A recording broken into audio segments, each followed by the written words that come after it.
اعوذ باللہ من الشیطان الرجیم بسم اللہ الرحمن الرحیم اللہم صل علی محمد وآل محمد وعجل فرجہم۔ قال امیر المومنین علی بن ابی طالب علیہ السلام انک ترا لہ حرصا فی علم وعلما فی حلم۔ مومنین مومنات، خداوند مطالب سب کی توفیقات تائیدات میں اضافہ فرمائے۔ آج آپ کی خدمت میں 38واں لیکچر نہج البلاغہ صفات متقین، خطبہ متقین میں سے آپ کی خدمت میں عرض ہے، انشاءاللہ توجہ سے سماعت فرمائیں گے۔ مولا امیر کائنات فرماتے ہیں کہ مومنین اور متقین کے صفات میں سے ایک صفت یہ ہے کہ تو ان کی علم کے بارے میں حرص کو دیکھے گا اور حلم میں اس کے علم کا مشاہدہ کرے گا۔ علم مطلوب جو انسان کے لیے مقصود اور مطلوب علم ہے، اس کی نشانی کیا ہے؟ وَحِرْصًا فِي عِلْمٍ، علم میں حرص۔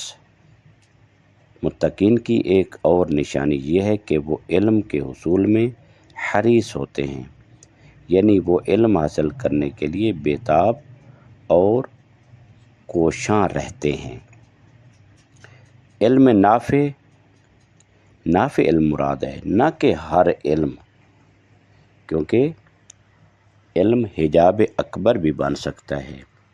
علم انسان کو یزید و شمر بھی بنا سکتا ہے، علم انسان کو شیطان بھی بنا سکتا ہے۔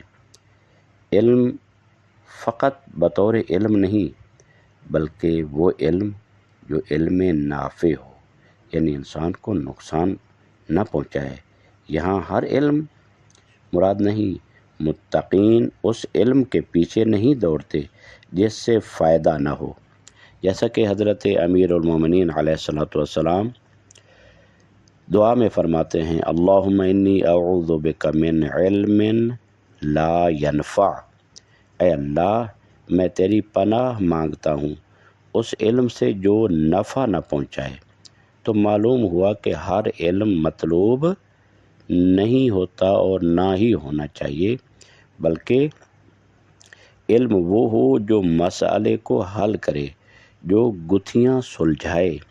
اس لیے امیر المؤمنین علی بن ابی طالب علیہ السلام ارشاد فرماتے ہیں، ولا علم کا تفکر، یعنی کوئی علم تفکر جیسا نہیں ہے۔ تفکر کا مطلب ہے مسئلہ حل کرنا، نہ فقط علمی سطح پر اور فقط علم بطور علم نہیں، بلکہ علم ہو وہ علم جو انسان کے مسائل کی گتھیاں سلجھائے۔ یعنی علم انسان اپنے معلوم سے نامعلوم کو دریافت کرے، جو جانتا ہے اس سے اس تک پہنچے جو وہ نہیں جانتا، جیسا کہ عقل کی حرکت کے بیان میں ہے کہ حرکت العقل بین المعلوم والمجہول۔ بس سب سے اعلیٰ علم وہ ہے جو سوچنے اور مسئلہ حل کرنے پر انسان کو آمادہ کرے اور تیار کرے، نہ یہ کہ علم فقط علم زبان کی حد تک ہو اور اس سے کوئی مسئلہ حل نہ ہو سکے، اس علم کا کوئی فائدہ نہیں ہے۔ اگر انسان یہ کہے کہ مجھے نماز کا علم ہے، مجھے زکوٰۃ کا علم ہے، مجھے روزے کا علم ہے، لیکن نہ نماز پڑھے، نہ زکوٰۃ دے، نہ حج ادا کرے، کوئی کام نہ کرے، تو اس علم کا کیا فائدہ؟ وہ علم وبال ہے۔ وہ علم ایسے ہے کہ جس طرح درخت ہو اور اس کے اوپر کوئی پھل نہ لگے۔ العلم بلا عمل کالشجر بلا ثمر، یعنی مثل اس درخت کے ہے کہ جس کے اوپر پھل نہ ہو۔ پھل انسان کو ضرورت ہوتی ہے، اصل درخت سے پھل کی ضرورت ہوتی ہے، لہذا اگر پھل نہ مل سکے تو اس درخت کی کوئی وقعت نہیں ہے۔ جس کھیت سے دہقاں کو میسر نہ ہو روزی، اس کھیت کے ہر خوشہ گندم کو جلا دو۔ یعنی جس کھیت سے انسان کو روزی نہ مل سکے اس کھیت کا کیا فائدہ؟ لہذا جس علم سے انسان کو مسئلہ حل کرنے کا راستہ نہ مل سکے اس علم کا کوئی فائدہ نہیں ہے۔ علم کا مقصد اعتدال ہونا چاہیے۔ حضرت امیر المومنین علیہ الصلوۃ والسلام فرماتے ہیں جاہلکم مفرط او مفرط، تمہارے جاہل یا تو افراط میں مبتلا ہیں یا تفریط میں۔ اس کا مطلب ہے کہ حقیقی علم وہ ہے جو انسان کو اعتدال کی راہ سکھائے، یعنی انسان درمیانے راستہ پر چلے۔ ما عال من اقتصد، جو میانہ روی اختیار کرتا ہے وہ کبھی محتاج نہیں ہوتا، کبھی وہ عاجز نہیں ہوتا ہے۔ بس ہمیں چاہیے کہ اعتدال کی راہ سیکھیں، نہ حد سے تجاوز کریں، نہ پیچھے رہ جائیں، نہ کوئی کمی کریں، اور علم کو مسئلہ حل کرنے کے لیے استعمال کریں۔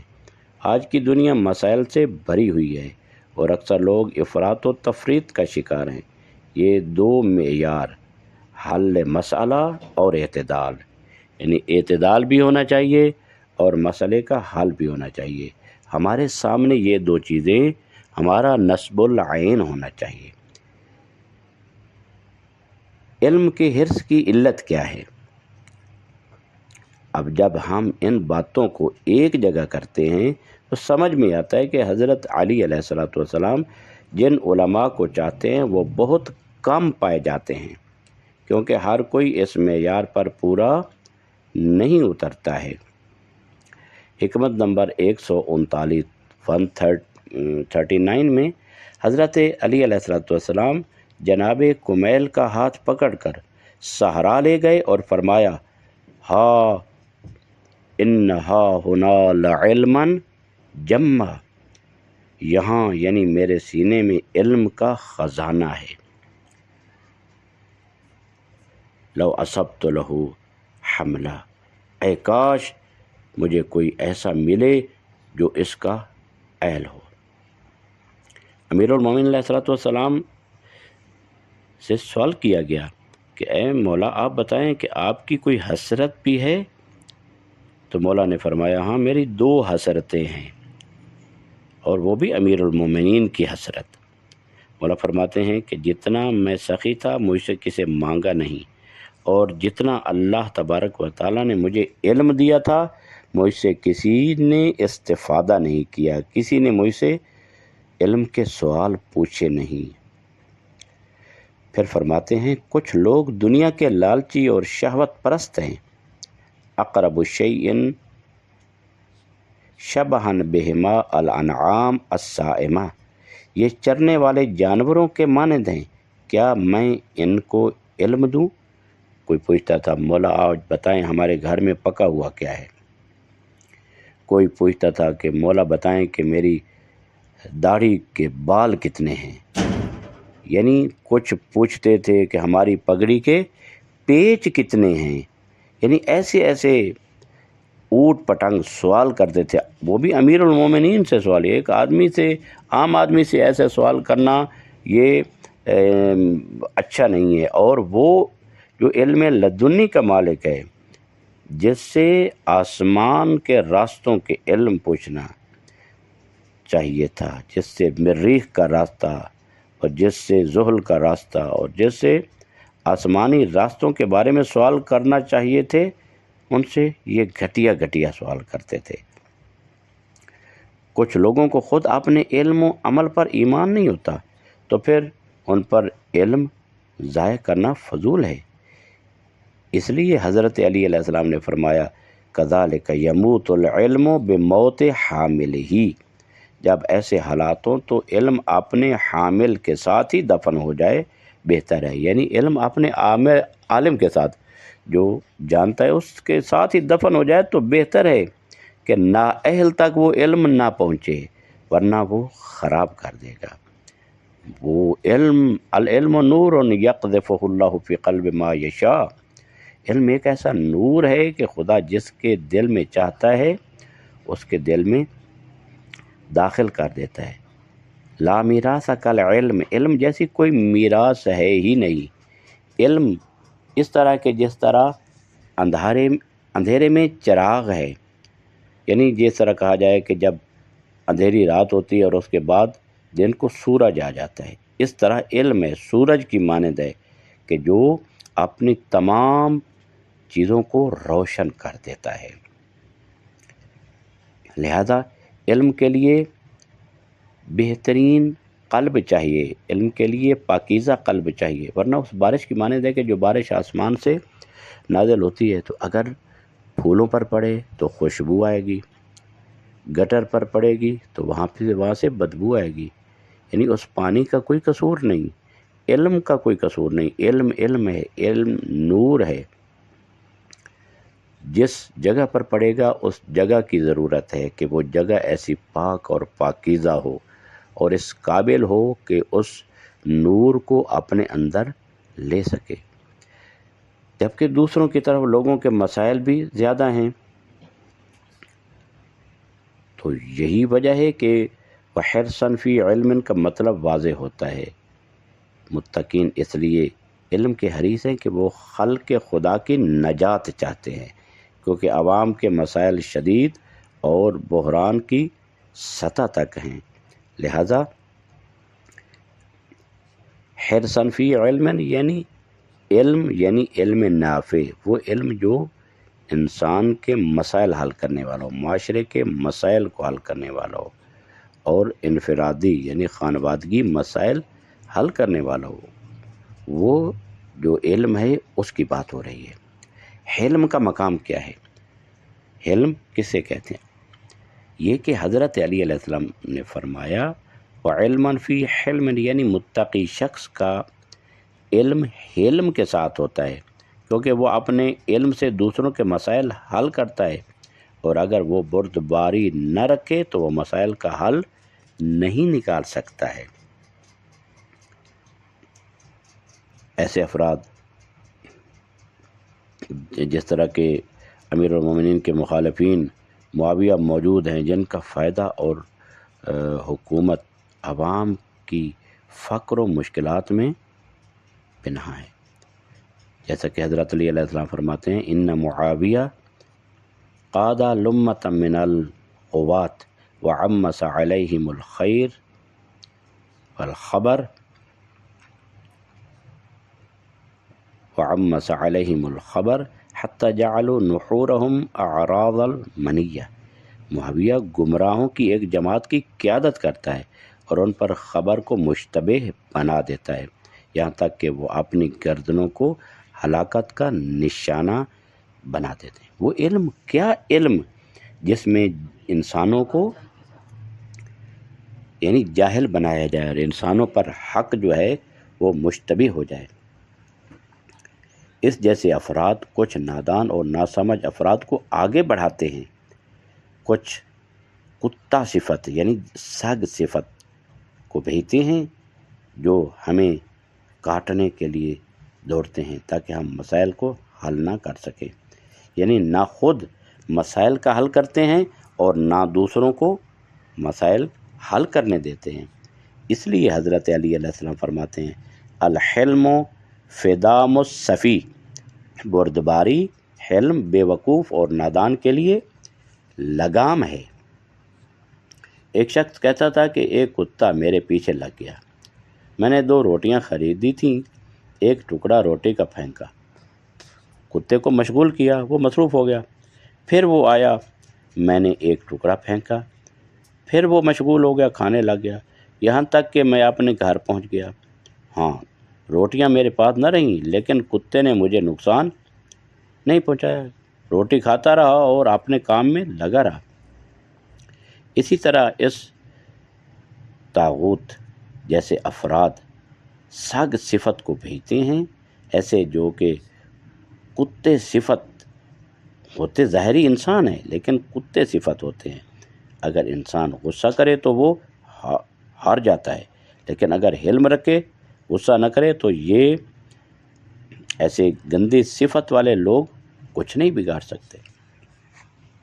جو شخص حلم رکھتا ہے وہ لوگوں کے مسائل کا حل نکال سکتا ہے، اور انسانیت اسی کا نام ہے، اور عوام بھی اسی کے حامی بن جاتے ہیں۔ لیکن اگر علم نہ رکھے تو عوام اسے چھوڑ دیتے ہیں، اور وہ اپنے مقصد یعنی مسائل کا حل تک نہیں پہنچ سکتا۔ جیسا کہ حضرت علی علیہ السلام فرماتے ہیں، اول عوض الحلیم من حلمہ ان الناس انصارہ علی الجاہل۔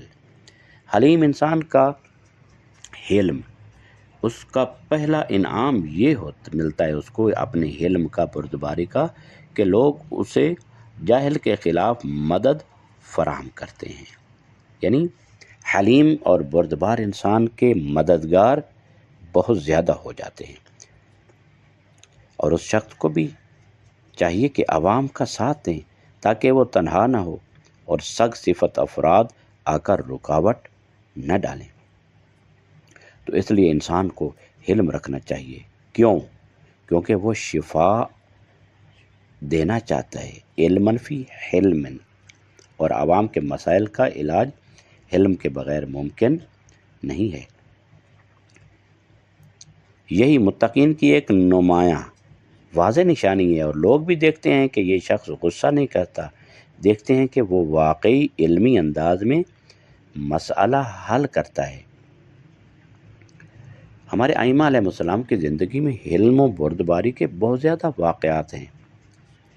حضرت امام حسن علیہ السلام کی شان میں کسی نے گستاخی کی، امیر المومنین پر سب و شتم شروع کر دیا، تو بالکل علم و بردباری کے ساتھ سنتے رہے، اور پھر کہا، لگتا ہے کہ تو غریب ہے، یہ یہاں کا رہنے والا نہیں ہے، تو مسافر ہے، تیرے پاس اگر مال نہیں تو میں مال دیتا ہوں، کھانا نہیں تو کھانا دیتا ہوں، اگر سواری نہیں تو سواری دیتا ہوں۔ تو اس نے دیکھا کہ میں تو گالی نکال رہا ہوں، گالی دے رہا ہوں، اور یہ انسان میرے ساتھ کیسا بردباری کا سلوک کر رہا ہے۔ تو پھر اسے پتہ چلا کہ یقیناً میں غلطی پر تھا اور حسن ابن علی حق پر تھے۔ اس لیے بردباری ایک عظیم سرمایہ ہے انسان کے لیے، کہ جس سے انسان اپنا عزت بھی محفوظ رکھ سکتا ہے، بلکہ دوسروں کی اصلاح بھی کر سکتا ہے۔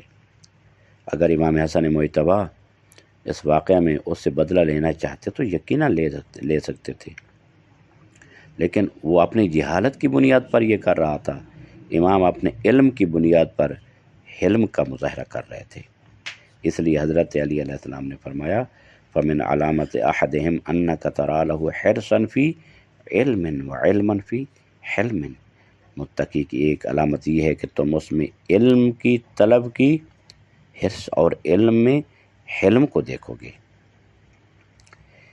لہذا یہ کوئی ظاہری یا دکھاوے کی بات نہیں، اور نہ ہی یہ کسی باطنی اور پوشیدہ صفت کی مانند ہے، جیسے رات کے وقت اللہ سے خلوت میں راز و نیاز کرنا، نہیں، بلکہ یہ ایک ایسی علامت ہے جو سب کے سامنے ظاہر ہو جاتی ہے۔ یعنی علم انسان کے سامنے ظاہر ہو جاتا ہے۔ ہم دیکھتے ہیں کہ اگر کوئی عالم جس نے ظاہری طور پر علم حاصل کیا ہو اور لوگوں کے سامنے وہ علم کا سمندر شمار ہوتا ہو، لیکن اگر وہ علم کو اپنے ہاتھ سے دے بیٹھے اور غصہ اور بیجا لوگوں پر اپنا غصہ نکالے، تو لوگ کہتے ہیں کہ یہ عالم نہیں ہے۔ یعنی اس کا مطلب کیا ہے کہ لوگ بھی اسے عالم سمجھتے ہیں کہ جو اپنے علم پر عمل کرتا ہے، تحمل اور بردباری کرتا ہے۔ لہٰذا یہ تحمل اور بردباری ہر جگہ پر چلتا ہے، ہر جگہ پر چلتا ہے۔ البتہ یہ ہے کہ اپنے جو دشمن کے سامنے جو ہے وہ علم بھی ہونا چاہیے، بردباری بھی ہونا چاہیے جہاں پر ضروری ہے، لیکن وہاں شجاعت بھی ہونی چاہیے۔ اور اسی طرح یہ علم و بردباری تمام طبقات میں ہوتا ہے، یعنی تمام درجات میں، چاہے انفرادی درجہ ہو، یعنی انسان کا کسی ایک انسان کے ساتھ ارتباط ہے اور اس میں اس کو بردباری کا مظاہرہ کرنا پڑتا ہے، یا انسان کا اپنے خانوادہ میں بردباری کا مظاہرہ کرنا پڑتا ہے، تو وہاں پر بھی یہ قوت انسان کے پاس ہونی چاہیے، یا پھر ایک معاشرہ میں ایک معاشرہ میں تو وہاں پر بھی اس کو لاگو ہونا چاہیے۔ اور پھر اگر کوئی حکمران ہے تو اس کو بھی اپنی عوام کے لیے بردبار اور حلیم ہونا چاہیے۔ یعنی جو جاہل ہیں ان کے سامنے اگر بردبار انسان بردباری نہ کرے تو ظاہر ہے کہ جاہل تو جاہل ہے، لیکن اس کی جہالت کی وجہ سے اس سے انتقام لینا شروع کر دے تو پھر معاشرہ خراب ہو جاتا ہے، فاسد ہو جاتا ہے۔ لہذا علم کے ساتھ حلم یہ انسان کے لیے بہت ضروری ہے، اور اللہ تبارک و تعالی ہمیں توفیق عطا فرمائے کہ ہم ائمہ اطہار علیہ السلام کی طرح ان کی زندگی کو مشعل راہ بناتے ہوئے اپنی زندگی میں علم کے ساتھ حلم کو اپنا شعار بنائیں۔ اور یقیناً انسان اس علم کا جو ثمرہ ہے اور نتیجہ ہے وہ انسان خود اپنی زندگی میں دیکھتا ہے، اس کا قلب مطمئن رہتا ہے، اس کے تمام یعنی جس کو کہا جاتا ہے روحانی جو چیزیں ہیں وہ اپنے اعتدال پر رہتی ہیں۔ یعنی اس کے الٹ ہے کہ انسان اپنا غصہ نکالے، اگر حلیم و بردبار نہ ہوگا تو ظاہر ہے کہ پھر اپنا غصہ نکالے گا۔ غصے میں انسان کے جو کیفیت ہوتی ہے وہ اعتدال پر نہیں رہتی اگر انسان کا بے جا غصہ ہو۔ ہاں، الہی غصہ جو ہے، اللہ کے لیے غصہ جو ہے وہ اس سے منع نہیں کیا گیا ہے۔ جہاں پر غصہ کرنا ہے اور عدم بردباری کا مظاہرہ کرنا ہے وہاں پر اللہ نے بتایا ہے، لیکن جہاں پر بردباری اور حلم دکھانا ہے تو وہاں انسان کو معتدل رہنا چاہیے، اور انسان کو چاہیے کہ وہ اپنے آپ کو اس علم کی ثمر سے مزین فرمائے، اور کوشش کرے کہ انسان دوسروں کے مسائل کے حل کے لیے سوچتا رہے اور ان کے لیے سعی و کوشش کرتا رہے۔ انشاءاللہ خدا ذوالجلال ہمیں ان صفات سے مزین ہونے کی توفیق عطا فرمائے، اور ہمیں ایک بہترین انسان بننے کی توفیق عطا فرمائے، اور محمد و آل محمد کا سچا اور پکا غلام بننے کی توفیق عطا فرمائے۔ وصلی اللہ علی محمد و آلہ الطاہرین۔